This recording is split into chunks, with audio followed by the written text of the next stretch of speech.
আমি এবার এসে দেখি বাসার ডেকোরেশনে অনেক চেঞ্জ। পিছনে ২টা যে লাইট দেখা যাচ্ছে, এখানে ২টা ঝাড়বাতি ছিল। এই জায়গায় আম্মু নতুন ২টা লাইট এনেছে।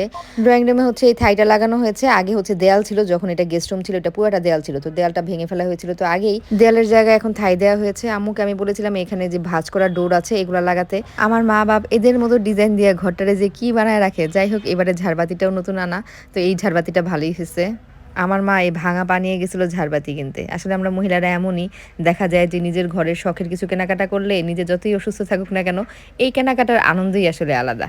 প্রিয় ফ্রেন্ডের ছোট ভাইরাও তো গিয়েছিল, তো প্রাপ্তির খেলনা দিয়ে সবাই খেলছে। আসলে ঘরে একটা বাচ্চা থাকলে না অন্যান্য বাচ্চারা অনেক আনন্দ পায়, আর ঘরে বাচ্চা না থাকলে অন্যান্য বাচ্চা গিয়ে ওই রকম আনন্দ পায় না। আমি বাসায় গেলে দেখা যায় কয়েক ঘন্টার জন্য বাসায় যাই, দৌড়ে দৌড়ে যাই, আবার দৌড়ে দৌড়ে ব্যাক করি। এই তো আসলামই তো দুপুরবেলা, এখন আবার ব্যাক করতে হচ্ছে।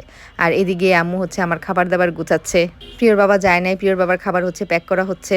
আমি জানি না টিফিন ক্যারিয়ারে কি কি দিয়ে দেওয়া হয়েছে, তো এখানে দেখলাম টিফিন ক্যারিয়ার রেডি, সাথে হচ্ছে রান্নাঘরে আরো বক্সে কি কি যেন ভরতেছে।